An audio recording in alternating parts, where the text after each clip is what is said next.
उन्होंने कहा कि कबीर साहब सनातन के खिलाफ थे। मैंने कहा कैसे? उन्होंने कहा कि देखिए कि हम लोग जिस परंपरा से जुड़े हुए सनातन धर्म में गाय को, गंगा को, गीता को माता माना जाता है। कबीर साहब ने यदि वो सनातन के पक्षधर थे तो अपनी भाषा में, अपने संकेत में, अपने ज्ञान में, आपके चिंतन में कहीं इस चीज का जिक्र किया है क्या? गाय का कहीं जिक्र किया है? गंगा का कहीं जिक्र किया है? गीता का कहीं जिक्र किया है? यदि किया हो तो आप एक भी उदाहरण देकर के बताइए। मैंने उनसे निवेदन किया, जिस बात पर अभी चर्चा हमारे साहब जी कर रहे थे, मैंने उनसे कहा कि आप एक बात बताइए कि यदि आप एक गाय की वकालत करते हैं, गंगा की वकालत करते हैं, गीता की वकालत करते हैं, तो एक नदी की वकालत आप कर रहे हैं, एक प्राणी की वकालत कर रहे हैं आप, एक ग्रंथ की वकालत कर रहे हैं आप। लेकिन कबीर साहब जब वकालत करते हैं तो एक ही बार में कहते हैं कि जीव मत मारो बापुरा, सबका एक प्राण, हत्या कबहु न छूटी है कोटिन सुनो पुराण। तो एक साथ जब वो सब जीव की रक्षा करने की बात कर रहे हैं तो आप तो एक प्राणी को बचाने के कारण अपने आप को सनातनी कहते हैं, तो जो सभी जीवों की रक्षा करने की बात करते हैं तो वो कौन सा सनातनी हुआ? वो आप बताइए फैसला करके।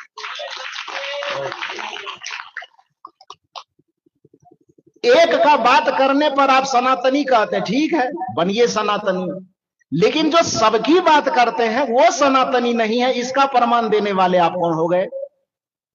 जो एक आदमी श्रेष्ठ हो, दूसरा आदमी छोटा हो, इसकी वकालत करता है, उसको आप सनातनी कहने में गर्व करते हैं। और जो डंके की चोट पर कह रहा है कि एक त्वचा हार मल मुत्रा, एक रुधिर एक गुदा, एक बूंद से सृष्टि रची है को ब्राह्मण को शूद्रा, इस बात की उद्घोषणा करके जो व्यक्ति सभी मनुष्य को समानता के धरातल पर लाना चाहता है, सच्चा सनातनी तो उसी को कहा जाएगा। जो सबके अवसर की, समानता के अवसर की बात कर रहा हो, जो सबके लिए भक्ति का रास्ता खोल रहा हो, जो सबके लिए धर्म का आधार दे रहा हो, जो सबको समानता के साथ, सहृदयता के साथ, सद्भावना के साथ जीने की प्रेरणा दे रहा हो, सनातनी तो उसको कहा जाएगा जी। केवल माथा में चंदन लगा लेने से सनातनी कैसे हो जाएगा कोई? केवल हाथ में माला जप लेने से कोई सनातनी कैसे हो जाए? सनातन का अर्थ ही होता है शाश्वत, और धर्म जो होता है वह शाश्वत होता ही है। संस्कृत के मर्मज्ञ आपके बीच में बैठे हुए हैं, लेकिन थोड़ा बहुत टुटपुंजिया संस्कृत हम लोग भी जान रहे हैं, तो उसमें आप इस बात को समझने की कोशिश कीजिए कि धर्म शब्द जो बना है उस संस्कृत साहित्य में ध्री धातु से धर्म शब्द बना है, और उस धर्म शब्द ध्री धातु से दो मूल शब्द निष्पन्न हुआ है। एक होता है धर्म, दूसरा होता है धारित्री। जिस पर आप बैठे हुए हैं इसको संस्कृत के मूल शब्द में धारित्री कहा जाता है। उस धारित्री को ही आप तद्भव करके लोक भाषा में धीरे धीरे धीरे धीरे धारित्री से आप धरती कह करके उसको पुकारते हैं। उसको धारित्री क्यों कहा गया? क्योंकि आपके, हमारे समस्त प्राणियों के जीवन को वही धारण करती है, तो स्थूल रूप से आपके जीवन को धारण करने के कारण इस धरती को धारित्री कहा गया। और वैचारिक और संस्कारगत स्तर से आपकी चेतना को जो धारण करे उसको धर्म कहा जाता है। तो चेतना को विकसित करने के लिए, चेतना को संबलता प्रदान करने के लिए मंदिर आवश्यक हो कि नहीं हो, चेतना को संबल प्रदान करने के लिए, चेतना को ताकत और ऊर्जा प्रदान करने के लिए घंटी की आवश्यकता हो कि न हो, दिया और अगरबत्ती की आवश्यकता हो कि न हो, लेकिन चेतना को संबल प्रदान करने के लिए, चेतनता को ऊर्जा प्रदान करने के लिए दया, क्षमा, प्रेम, शील और संतोष की आवश्यकता ज्यादा है। मंदिर की आवश्यकता कम है, सद्गुणों की आवश्यकता ज्यादा है। इसलिए सच्चा धर्म हम मंदिर और मस्जिद को नहीं कहेंगे, सच्चा धर्म हम दया, क्षमा, शील और संतोष को कहेंगे। और इसी की वकालत सदगुरु कबीर साहब करते हैं। इसलिए सदगुरु कबीर साहब से जब धर्म की परिभाषा पूछी जाती है तो कबीर साहब को कहना पड़ता है कि जहां दया तहां धर्म है, जहां लोभ तहां पाप, जहां लोभ तहां पाप, जहां क्रोध तहां काल है, जहां क्षमा तहां आप।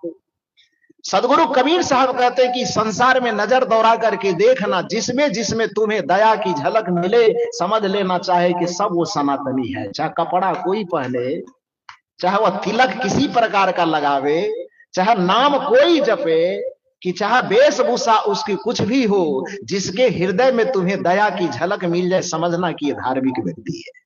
और यही असल में सनातनी है। जिसके हृदय में सत्य झलक जाए, जिसके हृदय में प्रेम झलक जाए, जिसके हृदय में करुणा झलक जाए, समझ लेना कि इसके जीवन में धर्म का उद्घाटन हो चुका है। और यदि कदाचित आपको लगता है कि केवल निर्गुण वाले ऐसा कहते हैं, तो आप भ्रम में हैं।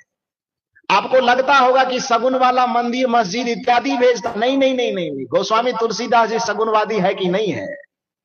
गोस्वामी तुलसीदास जी से भी यदि आप धर्म की परिभाषा पूछने जाएंगे, तो कबीर साहब के धर्म के लाइन पर गोस्वामी जी को भी खड़ा होना पड़ता है।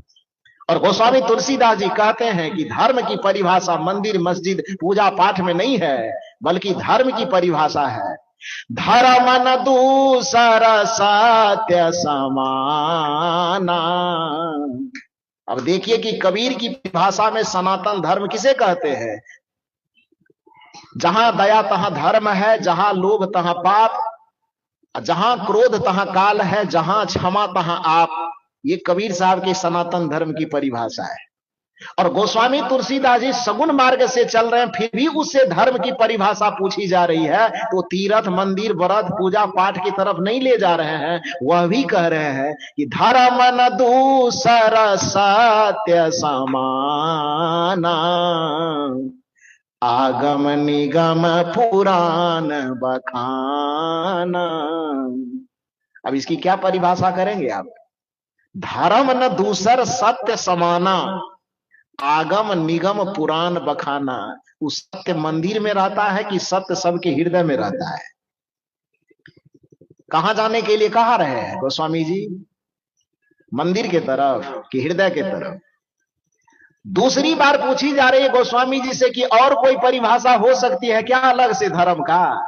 गोस्वामी जी कह रहे हैं हो सकता है। कहा बता दीजिए। गोस्वामी जी कहते हैं परम धर्म श्रुति विदित अहिंसा, पर निंदा सम अघन गरिंसा।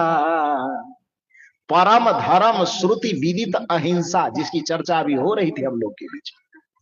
अब अहिंसा वाले धर्म को आप किस जगह से बांधेंगे? पूजा पाठ से बांधेंगे?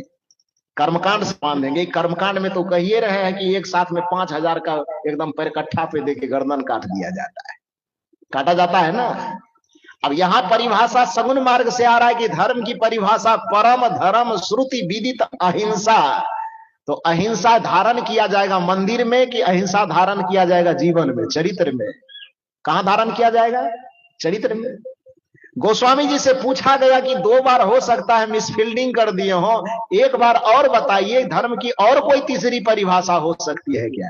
गोस्वामी तुलसीदास जी थोड़ा एकदम तरोताजा होकर के बताते हैं परहित सरिस धर्म नहीं भाई, पर पीरा सम नहीं अधमाई।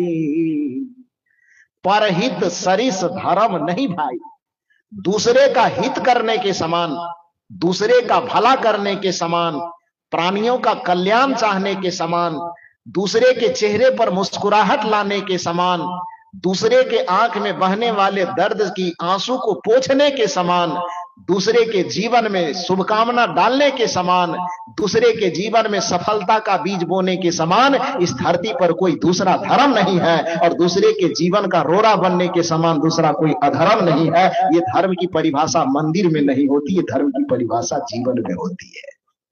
और जीवन का जो जीवंत धर्म है, इसी धर्म की वकालत सदगुरु कबीर साहब करते हैं। और सच पूछा जाए तो यही सच्चा सनातन धर्म है।